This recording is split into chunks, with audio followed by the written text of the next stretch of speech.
tal? Bienvenidos a Voces de la Cañada, programa de divulgación de la División de Ciencias Sociales y Humanidades. Esta es una producción de radio, televisión e hipermedia de la Universidad de Guanajuato. Y como en todas nuestras emisiones, vamos a platicar en términos de difusión, divulgación sobre los temas que se trabajan y se promueven en materia de Ciencias Sociales y Humanidades en la Universidad de Guanajuato. Y la emisión de este programa está dedicado a la poesía, ¿verdad? La poesía no solamente como creación, sino como análisis de la poesía, que es un trabajo que se realiza en nuestra división, en particular en el Departamento de Letras Hispánicas, y que pues tiene bastantes vertientes. Me parece que es un género que entre los de la lectura vale la pena reimpulsar y darles nuevos significados para las generaciones de lectores actuales, que quizás en alguna medida nos hemos abandonado de la práctica tanto de la lectura como en voz alta y en silencio, y de la escritura de la poesía. Bueno, para platicar de todo esto me da mucho gusto presentar y agradecer la presencia de la doctora Asunción Rangel. ¿Qué tal, Asunción? Bienvenida, muchas gracias por acompañarnos. Hola, Miguel, ¿qué tal? Muchas gracias por la invitación. Rápidamente voy a presentar a la doctora Rangel. Ella es profesora del Departamento de Letras Hispánicas de esta Universidad de Guanajuato, donde imparte cursos de poesía latinoamericana, teoría poética, literatura mexicana y latinoamericana de los siglos XIX y XX. Es doctora en Letras Mexicanas por la Universidad Nacional Autónoma de México, miembro del Sistema Nacional de Investigadores desde 2013, autora de los libros La pulsión por el viaje de José Emilio Pacheco, su periplo al romanticismo, y Pacheco, precisamente en una colección de divulgación sobre la obra de este importante escritor mexicano. Y hay que añadir, ella es directora de un programa de fomento a la lectura que ha sido bastante exitoso en Guanajuato y que pues ahorita vamos a mencionar algunas cuestiones sobre ella. Entonces, tiene como tema de investigación la obra de José Emilio Pacheco, pero actualmente cuestiones de poesía. La poesía en un autor, especialmente un autor latinoamericano, chileno, Raúl Zurita. Vamos a platicar, pero el tema nos sirve como para una introducción, para platicar un poquito sobre este género que, bueno, como punto de partida podríamos decir, se me hace que antes estaba más presente en la cultura casi cotidiana del mexicano, ¿no? Nuestros abuelos circulaban poesía, escribían o se refriteaban o fusilaban poetas para mantener el romance, o había una cultura más, y yo me acuerdo que en otras generaciones la presencia de Amado Nervo y otros poetas de la época, y en la formación también. Y actualmente con estos esfuerzos de impulsar la lectura nos vamos más sobre la prosa. Me imagino que tú también has trabajado el asunto de la poesía. ¿Cómo está el tratamiento de la poesía actualmente? ¿Tú cómo lo ves en general en la cultura, digamos, promedio de nuestra sociedad? Bueno, Miguel, pues antes de comenzar, pues reiterarte mi agradecimiento por abrir este espacio tan importante de divulgación de lo que hacemos en la Universidad de Guanajuato y particularmente en el Departamento de Letras Hispánicas. Efectivamente, yo tengo ya un rato coordinando el programa de fomento a la lectura y pues hemos estado trabajando en algunas primarias de Guanajuato capital. Y bueno, la labor de divulgación o de incentivarle a los niños y a las niñas el gusto por la lectura, de lo que sea, ha sido algo fundamental, ¿no? A ver si en un momento más tenemos un poco de espacio para hablar de eso. Fíjate que ahorita que hablabas de este asunto de cómo la poesía estaba, por decirlo de alguna manera, muy a la mano, ¿no? Muy al alcance de todas y de todos, estaba yo recordando una conferencia que dio Carlos Monsiváis para la cátedra Alfonso Reyes del Tecnológico de Monterrey, que están por ahí colgadas en YouTube, en donde, además de que te impresiona un montón que alguien como Carlos Monsiváis se sabe de memoria muchísimos poemas, pues él también se duele un poco de cómo no es ya algo que nos sepamos al dedillo, ¿no? Él habla precisamente de las abuelas, los abuelos, la familia que se conocía los versos de memoria, ¿no? Entonces estaba, según él, muy incorporado a nuestra cotidianeidad, a nuestro contacto cotidiano con las personas, ¿no? En opinión del adoradísimo Carlos Monsiváis, que es además un excelente cronista, la pérdida, por decirlo de alguna forma, de este uso común de la poesía en las conversaciones, en las reuniones, en los diálogos con las amigas y los amigos, se debió a un cambio un poco abrupto entre la poesía del siglo XIX y la poesía del siglo XX. La poesía del siglo XIX tiene una rima más o menos predecible, ¿no? Tiene estas cosas que se llaman pies métricos, que espero que tú y quien nos escucha haya tenido la fortuna de hacer estos análisis como con onditas, ¿no? Abajo de los versos para decir, ay, son 8 sílabas, son 7 sílabas, son 8 sílabas, ¿no?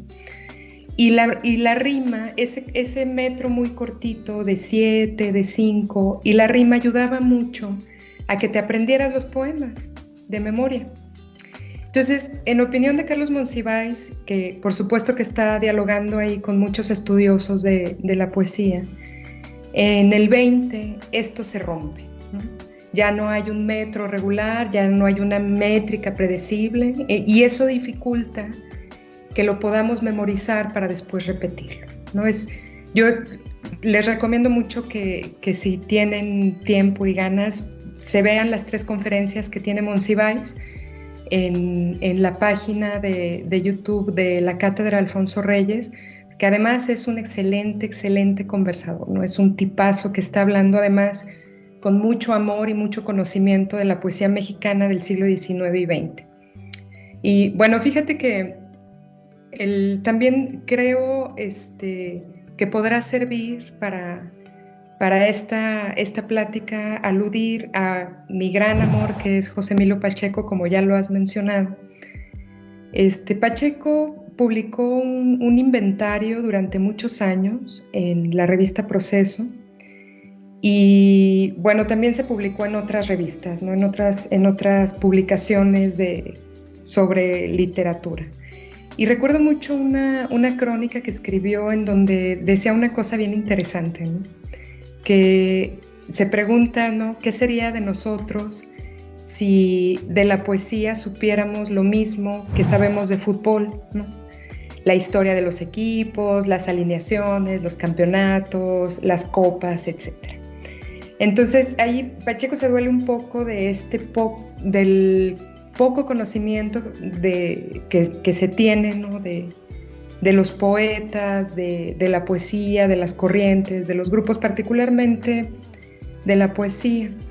A mí me da por pensar que la poesía es difícil por esto que te mencionaba que recupera Carlos Monsiváis, ¿no? Y porque los elementos que tenemos, las frases que tenemos ahí, a veces son difíciles de asir, ¿no? Como esta agua que se nos escurre entre los dedos cuando la queremos agarrar, porque no sabemos muy bien de qué se está hablando, ¿no? La poesía es ambigua, puede ser esto, puede ser aquello, ¿no? Yo tengo por acá algunos ejemplos anotados, ¿no? Hay un verso maravilloso de Dante, quien cumple este año 700 años de muerto, ¿no? El autor de la Comedia, donde en voz de Virgilio, que es un poeta importantísimo también, bueno, les cuento brevemente que la Comedia narra el periplo, ¿no?, de Dante por el infierno, el purgatorio y el paraíso. Y durante su paso por el infierno y el purgatorio, Virgilio lo va acompañando. Y es que interesante, ¿no?, nosotros ni siquiera nos podemos imaginar un viaje en la realidad a través del infierno, y la poesía hace estas cosas, ¿no? Potencia la posibilidad. Entonces, en algún momento va Virgilio caminando con Dante y le está contando por qué él es su guía. Y en algún momento le dice, es que Beatriz, que es este personaje femenino del que Dante se enamora profundamente, ¿no? Es una idealización de la mujer y sus virtudes, ¿verdad? Sí, sí, es una idealización de la mujer y de sus virtudes, y pensemos en la mujer como la poesía o como la verdad. ¿No? No es una mujer de... Creta, ajá. O quizás lo fue, pero le sumó toda esta carga de representaciones sobre la belleza y la palabra, ¿verdad? Por supuesto, fíjate qué interesante esto que dices, ¿no? Es la palabra, ¿no? La que finalmente le va a llevar al empirio, que es en donde está Dios, después de atravesar, ¿no?, el infierno, el purgatorio y, bueno, el paraíso. Entonces, en algún momento Virgilio le está contando cómo Beatriz le pide a él que acompañe a Dante por el infierno y el purgatorio, y cuando la está describiendo, Virgilio dice esto de Beatriz: sus ojos relucían más que estrellas. Entonces, nosotros no podemos ver a alguien en la calle, ¿no? Ahora que te veo yo a ti, tú vas a decir, no, pues yo no veo que le brillen los ojos como estrellas, ¿no? La poesía hace estas cosas con el lenguaje, ¿no? Lo dinamita, lo estira, lo revienta, lo retuerce para poder presentarnos la realidad, entre comillas, de una manera inusitada, inesperada, diferente. Bueno, este verso que he elegido quizá no sea muy, muy potente, ¿no?, con lo que está diciendo, pero me parece que captura un poco el espíritu de lo que intento comunicarles, ¿no? O sea, decir que los ojos de alguien no tienen retina, pestañas, párpados, qué sé yo, no. Relucían más que las estrellas, y hoy por la noche ustedes salen y ven el cielo y ven unas estrellas, ¿no? Sí, es un brillo muy peculiar. Ahora, trasladar eso a los ojos de una persona, pues sí que nos comunica algo de los ojos de Beatriz, ¿no? O de lo que Dante veía en esos ojos, la emoción que le producía, ¿verdad? Por eso recurrir a estas metáforas y tropos, ¿no? Sí, yo te digo que sí era como el crush, ¿no?, con Beatriz, pero también era lo que se deposita en una figura como ella, como Beatriz. Sí. Eso que decías tú hace un momento me parece muy importante, ¿no? O sea, Beatriz, pues sí, es un personaje histórico, pero en la comedia y en la Vida Nueva y en los otros textos que escribe Dante, no es la Beatriz de carne y hueso, no es una que él creó a través del lenguaje, de las palabras, y la poesía hace eso, ¿no? La poesía crea mundos, la poesía imagina cosas, ¿no? Potencia a través de un trabajo bellísimo, en mi opinión, de potenciar las posibilidades del lenguaje, ¿no? Si yo ahorita, por ejemplo, te digo a ti, vela, ¿qué piensas? O sea, vela. Vela. Ajá. Vela. Vela. No entiendo mucho. ¿El verbo, vela a ella, o vela una palabra como bella? No lo entiendo. Mira, esto es exactamente lo que hace la poesía. Tú dices, pues el verbo, pues de velar, ¿no? Pero también puede ser vela de cera con un cabito. Sí. O estar en vela, ¿no? Depende, ajá. Esto es, Miguel, la ambigüedad. Exacto. Y eso es ahí es en donde banca la poesía su potencia, ¿no? Trabaja con la ambigüedad. Oye, este tema hay que retomarlo, pero está muy interesante cómo lo estás planteando. Volviendo a esta conferencia que recomendamos a toda la gente que vea, las conferencias de grandes letrados en México, y que se pueden ver en YouTube, están muy a la mano. Entonces, las conferencias de Carlos Monsiváis en el Colegio Nacional, ¿de dónde? No, son las conferencias sobre poesía de Carlos Monsiváis, que están en la Cátedra Alfonso Reyes. Alfonso Reyes, otro gran letrado mexicano, la Cátedra Alfonso Reyes. Y esto que también veía Monsiváis, esa pérdida de la práctica de lectura y también escritura de poesía como algo más popular, que obedece a estos factores. Bueno, por un lado, la poesía se hizo algo más complejo. Yo creo que toda la gente tiene en mente cuando comenzaron a surgir poemas muy interesantes, pero muy abstractos, y que perdían la rima, ya no tenían rima, entonces decían, pues entonces ya, esto ya no es poesía. Pero seguía haciéndolo en realidad con otros estándares. Yo creo que el gusto por la palabra, la belleza, el bien hablar, es un valor que se conserva en la sociedad, pero quizás se trasladó a otros ámbitos. La gente a lo mejor tiene mucho en la cabeza, pues ya no poesías, pero sí letras de canciones populares de todos los géneros, y algunas pues con ciertos atributos y con cierto valor y otras no tanto. Pero el valor de estética, de trabajo que tenía la poesía de estos grandes autores que estamos mencionando y que la gente conocía y hasta iba a comprar sus libros, eso sí ya se ha retirado un poco, pero se conserva la importancia, ¿no? El valor de palabras que, como tú nos explicas, nos permiten transferir emociones en forma figurativa. Y esto último que mencionabas es sumamente interesante, la ambigüedad, no definiciones precisas, sino cuestiones que nos dejan abierto, ¿no? Queda abierto a lo que quiera interpretar o pueda o vaya interpretando de forma variable el lector en cada momento, porque pues ahí se está jugando con la sensibilidad de quien está leyendo poesía, ¿verdad? Sí, y mira, también, o sea, sí me gustaría como ahondar un poco en esto que señalas de que los poetas comunican emociones y las emociones también son conocimiento, ¿no? También son formas de generar conocimiento. La poesía comunica pensamiento, comunica reflexión, ¿no?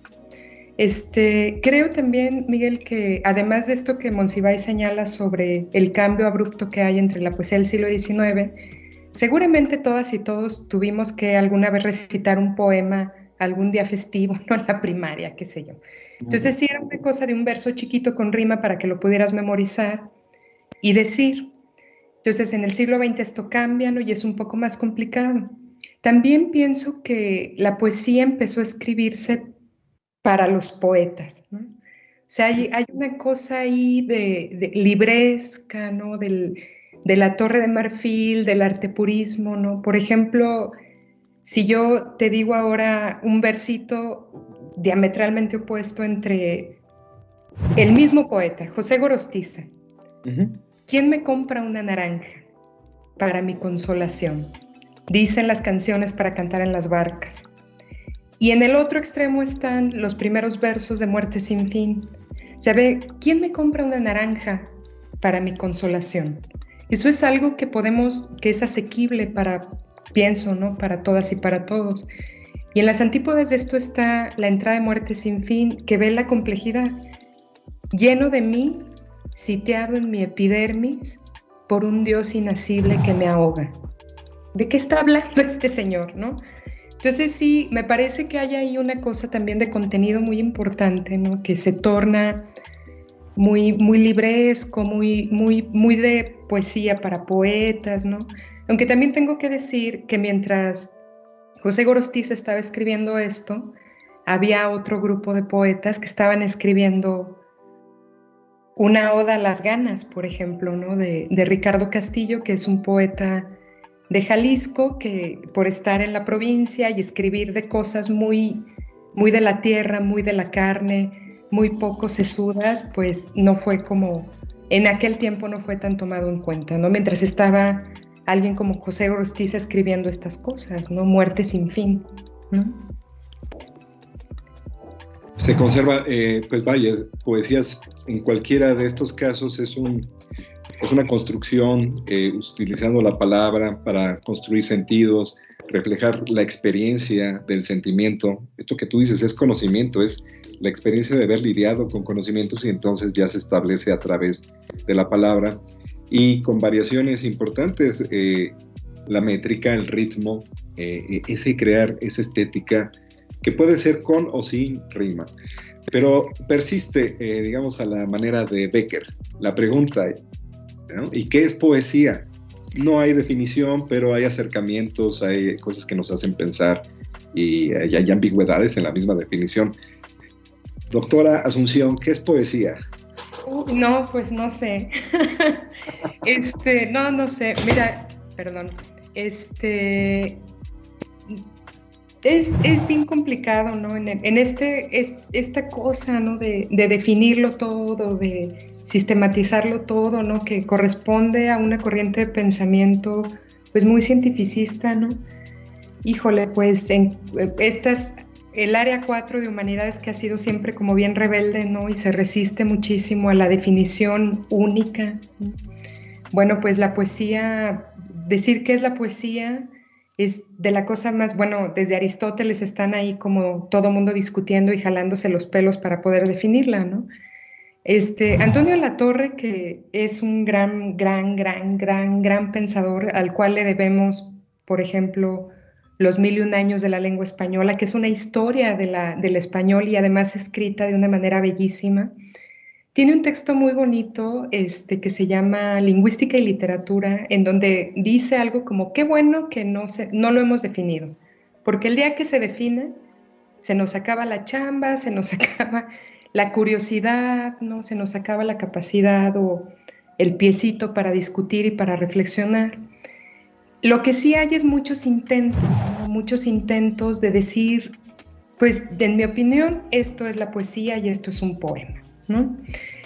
Hay un teórico que hace tiempo yo leí, que además me pareció un texto muy afable el que escribe, que además es una pregunta, ¿no? Así, ¿cómo leer un poema? Que se llama Terry Eagleton. Y Terry Eagleton dice, a propósito de la ambigüedad, de esto de lo que estábamos hablando hace un momento, que, él pone un ejemplo que me parece muy afortunado, ¿no? Alguien está en el mar y está haciendo esto. Y se pregunta él, ¿qué está haciendo? ¿Está diciendo hola? ¿Está pidiendo auxilio?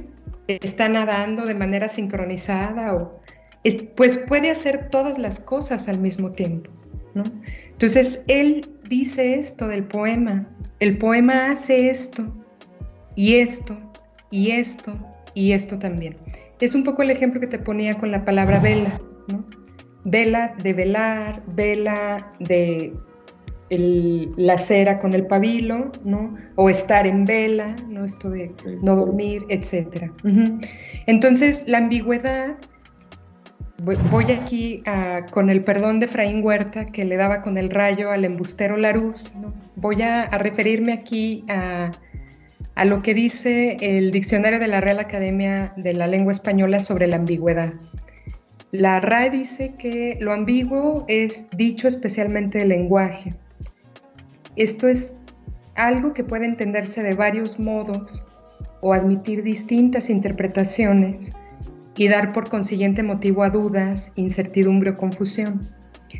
Voy a permitirme aquí robarle un ejemplo a un profesor mío de hace muchos años, Ismael Miguel Rodríguez, que también fue un profesor del Departamento de Letras, que él, para explicar estas cosas, decía lo siguiente: es como cuando están en su habitación y llega su mamá, abre la puerta y les dice, mira cómo está tu cuarto. Y tú entiendes que lo que te está diciendo es recoge tu tiradero, sí, no que lo mires, ¿no? Entonces, hay ahí, es más, así opera el lenguaje literario, ¿no? Y en la poesía particularmente se potencia muchísimo más debido a las ambigüedades con las que trabaja, ¿no? Es bueno, usando un término muy de análisis del discurso, es la dimensión perlocutiva del lenguaje, donde dices una cosa que en su sentido literal no tiene que ver con el mensaje que se está dando, que aquí es la acción de dar una orden, en este ejemplo que nos acabas de poner. Entonces, la poesía pues estará cargada de estos recursos, de decir literalmente cosas que invitan a mover otra, ¿verdad? En la carga de experiencias del lector. Sí, totalmente. Mira, el ejemplo sobre el que partíamos de sus ojos relucían más que estrellas. Ya entendemos que no es que tengan 2 estrellas en los ojos, ¿no? Sino que está hablando de lo brilloso, más brilloso que puede haber. Y aquí tendríamos que pensar, ¿no? Particularmente en este verso de Dante, en que la importancia de las estrellas en la Divina Comedia es brutal, ¿no? Hay un traductor del que tú y yo ya hemos conversado algunas veces, que se llama José María Micó, que es uno de los traductores de la Divina Comedia, y él en algunas conferencias, en algunos textos que ha escrito sobre su labor de traducción, ha señalado como la proeza del poema de Dante, ¿no? Y es de verdad para mí apañante ver lo que hizo el tipo, porque es de una simetría, de un trabajo, le tomó toda su vida, ¿no? Lo escribe entre 1305 y 1321, que es el año de su muerte, ¿no? Entonces, fíjate nada más, el infierno, el purgatorio y el paraíso, que son 3, ¿no? Que es este número que le encanta, ¿no? A Dante, terminan con la misma palabra, estrellas. Entonces hay ahí una importancia, ¿no? En la disposición del discurso, y bueno, ahí lo que correspondería sería preguntarse ¿por qué eligió, ¿no? El tema de la poesía es de la infinidad de palabras de las que puede disponer un poeta, elige ese, ¿no? Uh-huh. La gran bolsa de la infinidad de palabras que hay, elige esa, estrellas. Sí. Y la pone además al final del infierno, al final del purgatorio y al final del paraíso. Y aquí es ¿por qué? ¿Por qué está haciendo esto? ¿Por qué está eligiendo esta palabra? Uh-huh. Entonces, bueno, ahí tú y yo sabemos que hay disquisiciones antropológicas, filosóficas, históricas, literarias, sobre el significado de las estrellas, ¿no? Sí. Muy bien, pues han salido varios temas interesantes. Estamos ahorita cerca de hacer una pausa. Pues nos has presentado un panorama muy completo y muy, aparte también presentado de manera muy amena y que invita mucho a acercarnos. Quizás al final platicamos un poquito de estrategias para acercarnos, ¿no? Alguien que quiera conocer, de la edad que sea, el lector joven, maduro, mayor, con qué poetas poderle entrar para recuperar, o la presencia de algunos poetas que, sin que nosotros lo sepamos, están en la cultura popular, que son recuperados en canciones de todo tipo, o volviendo a los grandes clásicos como Dante, que nos has referenciado varias veces ahora que está por cumplir, que eran 700 años de la Divina Comedia, que está en el imaginario, todos ubicamos de qué se trata, pero acercarse a esa lectura ya sería una empresa un poquito complicada. Pues hay muchas entradas, y aparte estos autores que estás leyendo, José Emilio Pacheco, que es muy conocido por todos nosotros, no como poeta en mi caso, yo nada más lo conozco como narrador, y Raúl Zurita, del cual habrá que mencionar algo. Pues vamos a hacer una pausa, vamos a continuar esta plática con la doctora Asunción Rangel sobre la poesía. Regresamos a Voces de la Cañada. Gracias por acompañarnos.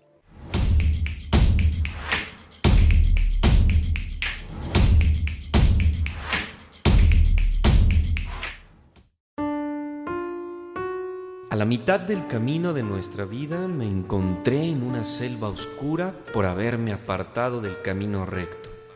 Cuán penoso me sería decir lo salvaje, áspera y espesa que era esta selva, cuyo recuerdo renueva mi temor tan triste que la muerte no lo es tanto. Pero antes de hablar del bien que allí encontré, revelaré las demás cosas que he visto. No sabré decir fijamente cómo entré allí. Tan adormecido estaba cuando abandoné el verdadero camino. El mundo en voces. El mundo de la cañada. De la cañada.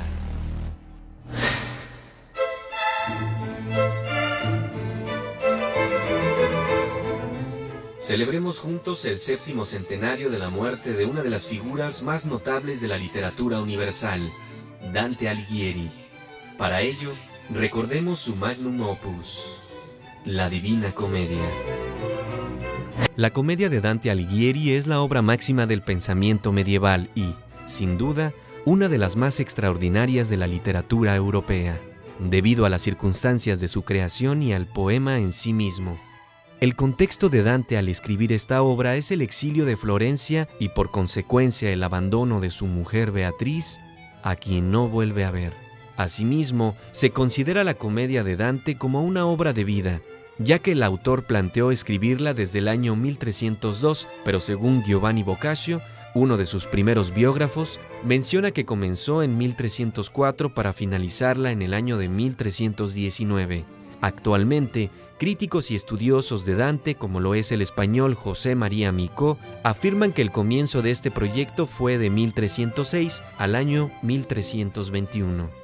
De cualquier forma, fueron 15 años de escritura efectiva los que Alighieri confeccionó minuciosamente su obra hasta que compuso el último verso justo antes de su muerte. En dicha obra, Dante se propuso decir lo que nunca se había dicho de mujer alguna: la exaltación del triunfo celestial de la amada, la expresión de un amor que trasciende las dimensiones físicas de este mundo y se convierte en pura espiritualidad. El resultado final es un fantástico viaje hacia la redención que abarca todo el argumento existencial desde la creación del hombre hasta su destino final, la divinidad. Ahora la navecilla de mi ingenio, que deja en pos de sí un mar tan cruel, desplegará las velas para navegar por mejores aguas, y cantaré aquel segundo reino donde se purifica el espíritu humano y se hace digno de subir al cielo.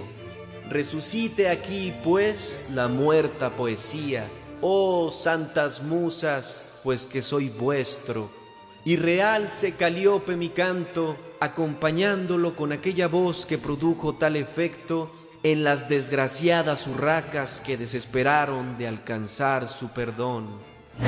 El título auténtico de la obra del poeta italiano fue Comedia. El término divina nació gracias al también copista Giovanni Boccaccio, quien elogió la obra de Dante utilizando las formas de elogio de autores clásicos como Virgilio. Esta manera de elogiarla provocó una primera edición en 1555 a cargo de Gabriel Giolito, quien incorpora en la portada La Divina por encima de Comedia en distinta tipografía. Sin embargo, una de las paradojas más interesantes es el por qué titularla Comedia, ya que la obra encierra más que un infortunio. El propio Dante explica de manera argumental: la comedia empieza mal en el infierno y termina bien en el paraíso. Por lo tanto, argumentalmente es lo contrario de la tragedia. También existe una razón lingüística. Otra razón es la retórica, porque la comedia se acerca al lenguaje de la sátira, por lo tanto, su lengua debe de estar en la misma condición de tales géneros. Pero otra de las razones personales de este título es la referencia que tiene el propio Dante respecto a la obra de Virgilio, la Eneida, pues dicha epopeya se considera la alta tragedia, por lo cual Alighieri, en su sentido de respeto y modestia comparando ambas obras, a la suya le atribuye el título que ya todos conocemos. La gloria de aquel que todo lo mueve se difunde por el universo y resplandece en unas partes más y en otras menos. Yo estuve en el cielo que recibe mayor suma de luz y vi tales cosas que ni sabe ni puede referirlas el que desciende de allá arriba, porque nuestra inteligencia, al acercarse al fin de sus deseos, profundiza tanto que la memoria no puede volver atrás. Sin embargo, todo cuanto mi mente haya podido atesorar de lo concerniente al reino santo será en lo sucesivo objeto de mi cántico. La comedia en términos modernos es una novela, aunque su forma sea la de un poema, pues es la narración de un viaje que dura una semana. Dante sitúa este viaje que comienza por el infierno en el año 1300. La estructura que plantea el autor italiano para su obra es una gran virtud estilística, ya que la base de esta es la simbología numérica y también una base teológica. La idea de la Trinidad, por lo tanto, se divide en infierno, purgatorio y paraíso.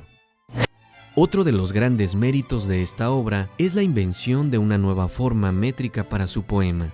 Dante inventa el terceto encadenado, una estrofa de 3 versos que le permitirá una cierta agilidad de escritura y una mejor cadencia en cuanto al ritmo se refiere. La obra en general remeda esta eficacia numérica, por ello se considera un poema próximo a la perfección. Se puede decir sin titubeos que en su faceta de hombre Dante Alighieri sufre, su figura de político duda, pero su esencia de poeta y artista lo supera a sí mismo al verbalizar una visión universal de su total experiencia para entregarla a las generaciones venideras. Hoy recordamos teoría, belleza e inmortalidad de la Divina Comedia. El mundo en voces. de la Cañada.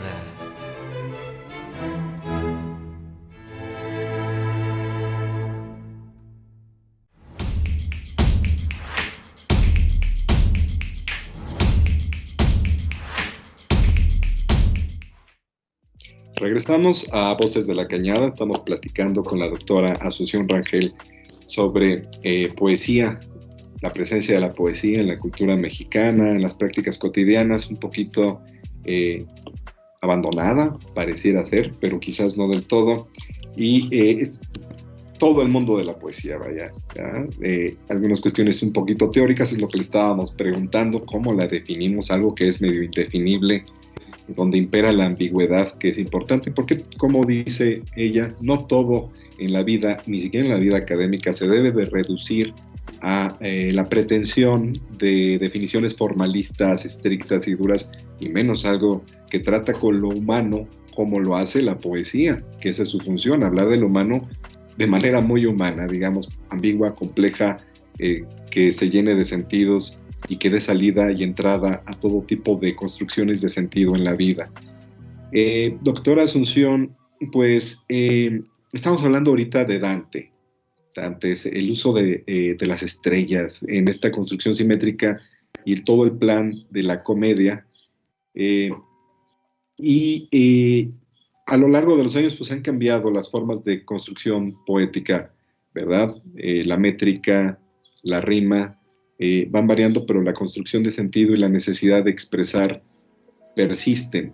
Y también nos decías, bueno, retomo esto por si se le puede dar ahí alguna continuidad, la poesía contemporánea más escrita de poetas, escritas para especialistas que obviamente pueden entrar en niveles de complejidad, abstracción, en juegos de lenguaje alejados de la práctica del lector común y pues por eso no le entiende. Y eso sucede en todos los campos disciplinarios y artísticos.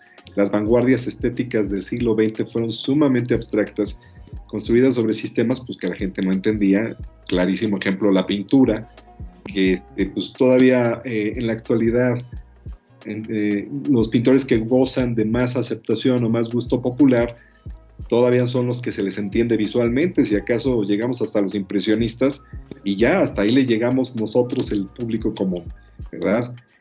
Pero ¿qué nos compartirías ahora?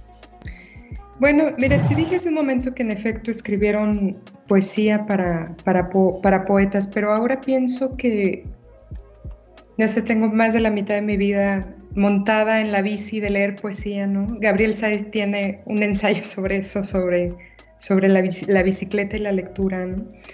Y tendré que decir que la poesía es para los lectores de poesía, ¿no? Porque los poetas pues también son lectores de poesía, ¿no? Yo no escribo un verso ni aunque me pongan un fusil en la cabeza, pero sí leo mucha poesía, ¿no?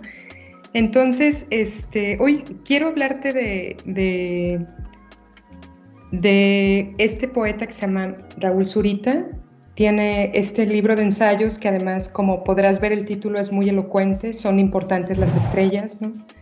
Ahí hay un diálogo muy importante con Dante y por eso estaba yo ahorita desgañitada hablándoles de Dante, porque ando mucho en eso y la verdad es que yo les diría que es como la bicicleta, no tengas miedo, súbete, te vas a caer, pero después le vas a encontrar el ritmo y el gusto, ¿no? Entonces, si les gusta, si les nace como leer a Dante, denle, ¿no? ¿En qué momento renunciar al libro? Cuando de verdad el libro te eche para afuera, ¿no? Que no puedas entrar, renuncia y ve a otro, ¿no?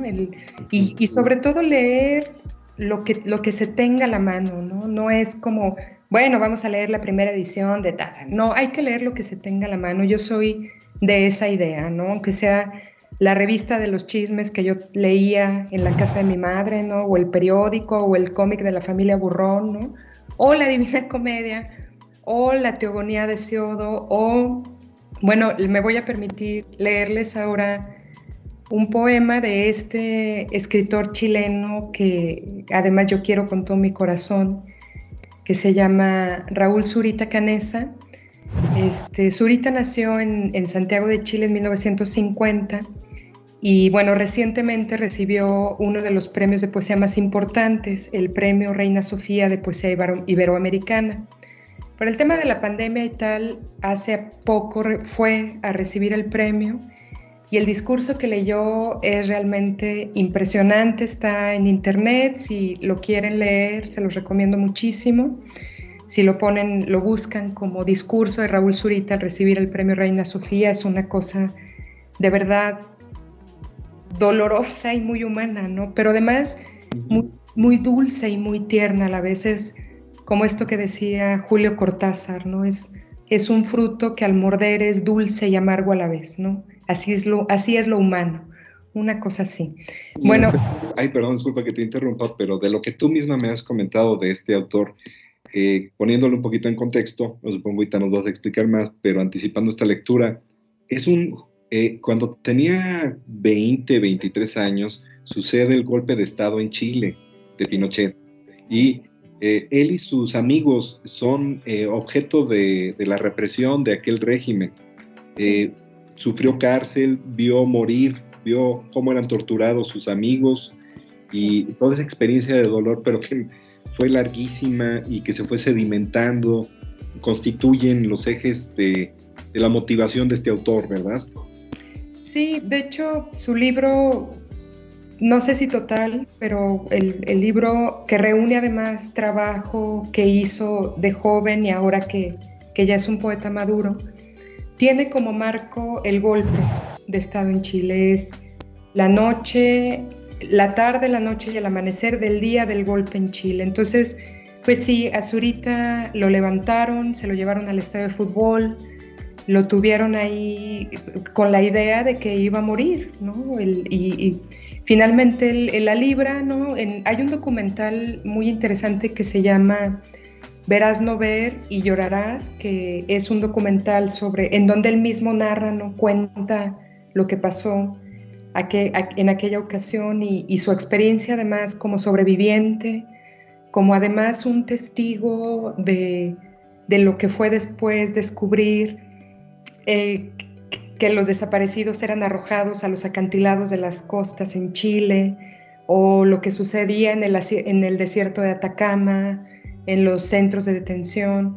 Es una poesía bien dura, es bien doloroso leerlo, pero Zurita insiste en una cosa que a mí me parece bien importante. Lo dice en varios momentos de sus poemas. Incluso ahora la vida es bella, ¿no? En medio de la inmundicia, de la zozobra, del horror, de la tortura, incluso ahora son importantes las estrellas. Incluso ahora la vida brilla con una belleza como las estrellas, ¿no?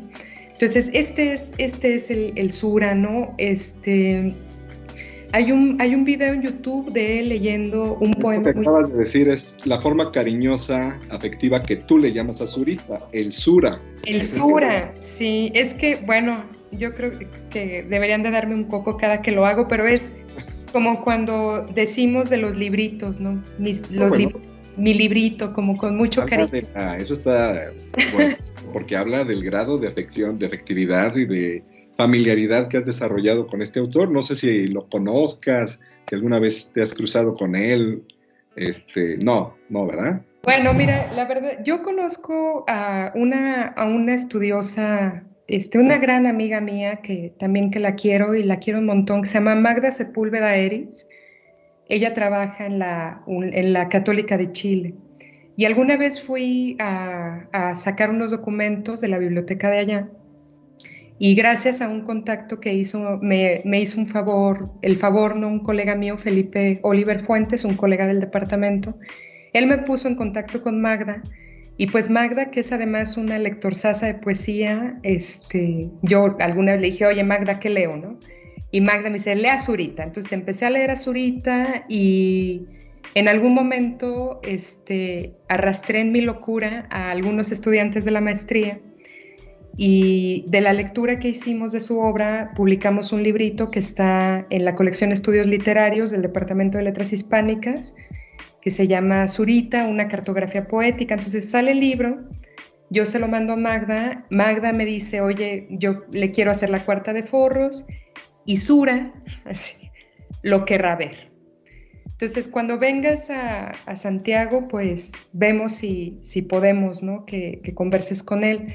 Yo no lo puedo, a la fecha es algo que no puedo creer, ¿no? Magda concertó un almuerzo con él y yo de verdad que ha sido de las veces que me he puesto más nerviosa en esta vida, ¿no? Cuando lo conocí a él y cuando conocí a Pacheco, porque yo quería tomarme un tequila para relajarme, ¿no? Bueno, es una experiencia fantástica, conocer a tu héroe cultural.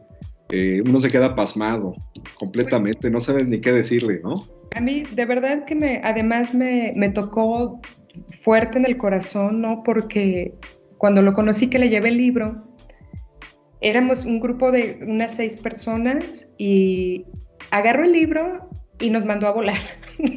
Y se puso como, ¿sabes? Con una curiosidad, y le decía a Paulina, a su esposa, mira, Paulina, escribieron The Little Boy, y lo veía felicísimo, ¿no? Felicísimo, y a mí ese gesto me significó mucho, ¿no? Muchísimo. Entonces, pues sí, ese es, y no solo por eso le quiero y lo leo, ¿no? Van a ver por qué, ¿no? Me voy a permitir leerles un poema que está incluido en INRI, estas letras que le ponen a Cristo arriba de la cruz, ¿no? Del 2003, que tiene por título el primer verso del poema. Es sorprendentes carnadas llueven del cielo. Y quisiera que tengan en la mente lo que les comenté hace un momento, ¿no? Los desaparecidos eran arrojados a los acantilados de la costa chilena. Sobre esto va el poema. Sorprendentes carnadas llueven del cielo, sorprendentes carnadas sobre el mar. Abajo el océano, arriba las inusitadas nubes de un día claro. Sorprendentes carnadas llueven sobre el mar. Hubo un amor que llueve, hubo un día claro que llueve ahora sobre el mar. Son sombras, carnadas para peces. Llueve un día claro, un amor que no alcanzó a decirse.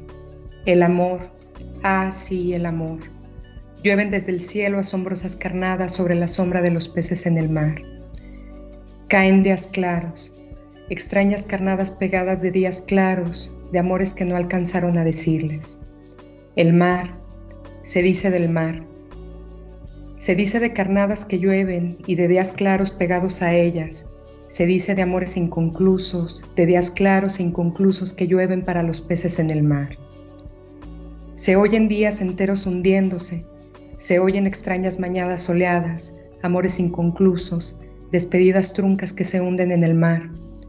Se oyen sorprendentes carnadas que llueven pegadas de días de sol, de amores truncos, de despedidas que ya no. Se dice de carnadas que llueven para los peces en el mar azul y brillante. Se oyen cardúmenes de peces devorando carnadas pegadas de palabras que no, de noticias y días que no, de amores que ya no. Se dice de cardúmenes de peces que saltan, de torbellinos de peces que saltan. Se oye el cielo, se dice que llueven asombrosas carnadas adheridas de pedazos de cielo sobre el mar. Oí un cielo y un mar alucinantes, oí soles estallados de amor cayendo como frutos, oí torbellinos de peces devorando las carnes rosa de sorprendentes carnadas, oí millones de peces que son tumbas con pedazos de cielo adentro, con cientos de palabras que no alcanzaron a decirse, con cientos de flores de carne roja y pedazos de cielo en los ojos. Oí cientos de amores que quedaron fijos en un día soleado. Llovieron carnadas desde el cielo. Viviana llora. Viviana oyó torbellinos de peces elevarse por el aire disputándose los bocados de una despedida trunca, de un rezo no oído, de un amor no dicho. Viviana está en la playa. Viviana es hoy Chile. El pez largo de Chile que se eleva por los aires, devorando las carnadas de sol de sus difuntos. Uy, no, bueno, impresionante. Y qué bueno que nos pones este ejemplo, escucharte, ¿no? Con una buena entonación y con ya conocimiento del propio poema. Podemos dedicar muchos más programas a la lectura de poesía por radio. Y está tremendo, ¿verdad? Este sentimiento de dolor, delatar la injusticia, la interrupción de proyectos, de vidas, y que eran jóvenes, que no tenían por qué haber sido interrumpidas y menos de esa manera tan brutal, lo que ya no fue en cada una de esas vidas y que se convierte en carnada para peces. Por ahí va, ¿verdad? Esto. Sí, pues es una cosa tremenda que habla con una belleza, ¿no? Porque es una cosa violenta, brutal y tremenda, pero descuella la belleza del poema, ¿no? Y en efecto, Miguel, son los cuerpos de los hombres y de las mujeres que fueron arrojados y arrojadas a los acantilados chilenos y cómo se convirtieron después en bocados para los peces, ¿no? Y esto que dices me parece muy importante, lo que ya no podrá ser y no hay manera de restituirlo, ¿no? Las vidas que ya no se pueden restituir, el daño, los amores que ya no. Esto que dice además con una musicalidad y tiene un ritmo la poesía de Zurita, que fíjate, no está rimado. Tiene un ritmo al interior que es como el sí, sí, sí del corazón con el beat, ¿no? El sí, sí, sí del corazón, ¿no? Entonces, a mí no sé, sí pienso que la poesía comunica emociones como esta. Yo creo que hay ahí una ira contenida, un dolor contenido, un llanto que no sé si está tan contenido o no, que está comunicándose, que está diciendo cosas, ¿no? Entonces, bueno, este es un poema del 2003, pero Zurita, bueno, tiene escribiendo a la fecha, ¿no? Yo insisto en que busquen el discurso que leyó con motivo del premio Reina Sofía, porque hay un pequeño poema que escribe, que le dedica a Paulina, su esposa, en la víspera de ir por el premio. Y además es un poeta que se sabe en el mundo, ¿sabes? Él se sabe en este mundo que está patas para arriba, ¿no? Por la enfermedad, pero también por los rostros tan terribles que la enfermedad nos ha mostrado, ¿no? De nosotras, de nosotros, de los otros y de las otras, ¿no? Esta operación, construir belleza a partir de experiencias terribles, indeseables, ¿qué es eso? Es sublimar la experiencia, es un acto, un ejercicio que nos lleva a la catarsis, pero es algo aparte muy que ya ha sido practicado por muchos poetas en la historia, quizás también por narradores, construir un documento bello, un poema bello a partir del dolor. Es algo que, bueno, y dentro de todas las posibilidades escriturísticas que tendremos en general, pues la poesía es la que abre más canales de expresión, ¿verdad? Sí, mira, él ha dicho varias veces que él escribe desde el dolor, que él se sabe además en un cuerpo enfermo. Cuando él recibe el premio Pablo Neruda, que es uno de los más importantes en Chile, como te podrás imaginar, ¿no? El discurso que él es de una cosa tremenda, porque él está diciendo, estoy aquí parado frente a ustedes en un cuerpo que se duele. Porque él tiene una condición médica complicada y bueno, ha tenido que lidiar con su cuerpo y con el dolor de su cuerpo, con su enfermedad. Entonces, es el tema del dolor por los desaparecidos y las desaparecidas, ¿sabes? Pero también el dolor de él ante eso y ante sí mismo. Él tiene en este librito que te mostré sobre Son importantes las estrellas, a mí de verdad que le quiero por esto que te he contado, ¿no? De el hombre que estaba frente a un texto escrito por unos chamacos de la Universidad de Guanajuato y por mí, conmovidísimo, agradecidísimo, porque una bola de locos y de locas le dedicaron lectura y tiempo a lo que él escribió. Pero también porque Zurita dice las cosas, tiene un timbre, ¿no? Esta es una cosa que distingue a los poetas, el timbre del poeta, ¿no? Si yo, por ejemplo, aquí te pongo, a ver si me dices de quién es esta canción. A ver. Ok. Vamos a ver. Estoy tratando de recordar una de José Alfredo Jiménez para salirte con alguna cosa así. Para además decirte que José Alfredo escribe en versos de arte mayor quiero que sepas, ¿no? Ah, mira, con razón, tienen su estética. Ajá. Sí, bueno, si tú empiezas a escuchar una canción de José Alfredo Jiménez, de Julio Iglesias, ¿no? Apenas con la primera tonada, con las primeras palabras lo distingues. Es un poco como cuando ves un cuadro y dices, eso es un Diego Rivera. Sí. O escuchas la entrada de las Valquirias, ¿no? Es el timbre, ¿no? El timbre, lo que te hace reconocer a ese poeta y como ninguno otro. A mí me parece que Zurita tiene un timbre que mezcla o que combina esta idea del dolor, pero también una idea muy peculiar sobre el origen de la poesía. Uno puede decir, ¿no? El poema surge porque está una en su casa muy triste y escribe ahí una cosa de la soledad, qué sé yo, ¿no? Es un lugar común además, ¿no? Zurita tiene una idea muy peculiar sobre el origen de la poesía. Él cree que la poesía surge de la ira y del llanto. Y rememora, o recuerda más bien, trae a cuenta los primeros versos de la Ilíada. Canta musa la ira del Pélide Aquiles. Entonces, bueno, la Ilíada, fíjate nomás hasta dónde se va la cabeza, ¿no? Homero. A mí Zurita me gusta y lo quiero porque además es exigente, pero tiene unos gustos que a mí me parecen exquisitos, me parecen además muy sugerentes para mi curiosidad, ¿no? Y bueno, deben a lo mejor de recordar que la Ilíada cuenta, ¿no?, el sitio de la ciudad de Troya, ¿no? Y uno de los momentos de una violencia brutal, ¿no?, es cuando Aquiles desenvaina la espada y hace un matadero de gente, ¿no? Uno de los personajes a los que mata es Héctor, el hijo del rey Príamo de Troya. Entonces, ese es el primer momento. Zurita dice que la poesía empieza ahí, con el primer verso de la Ilíada. Canta, oh musa, la ira del Pélide Aquiles. La ira que se desata, ¿no?, porque lo agravian de una manera que le resulta profundamente dolorosa. Aquiles está iracundo porque está profundamente herido.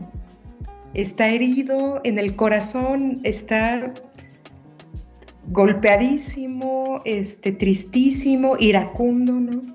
Esto genera que mate a Héctor y a su vez esto va a generar que Príamo vaya a pedirle el cuerpo de su hijo bañado en llanto.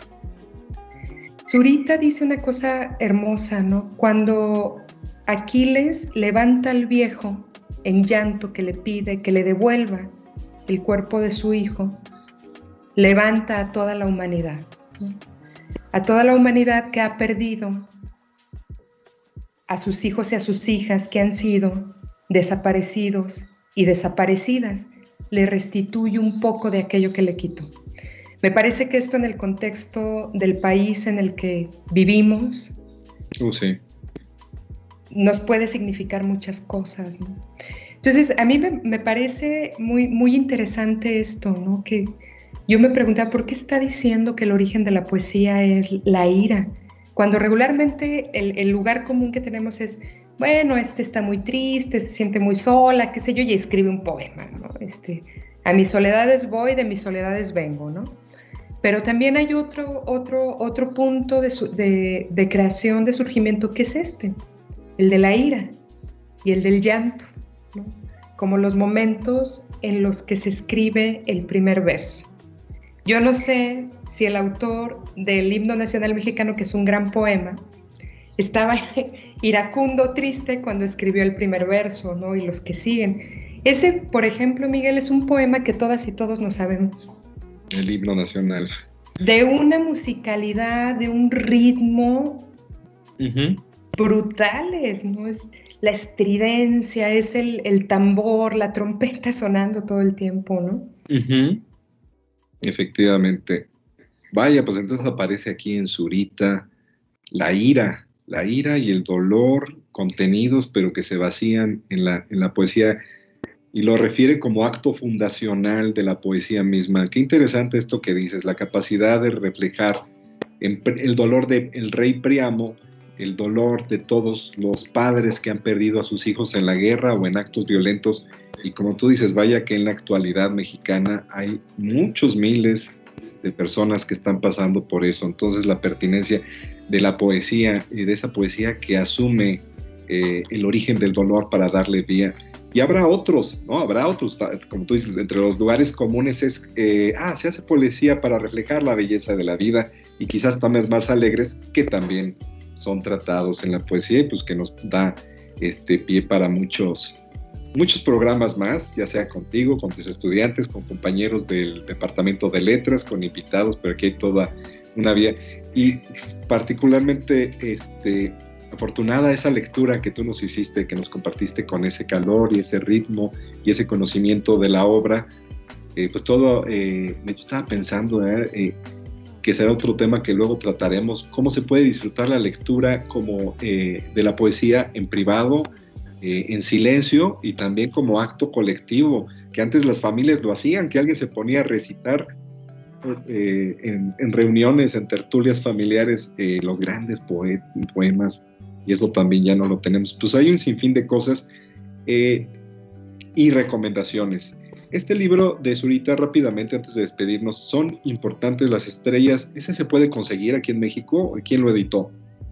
Este está editado en Santiago por la Universidad Diego Portales. Me parece que el Péndulo lo suele tener.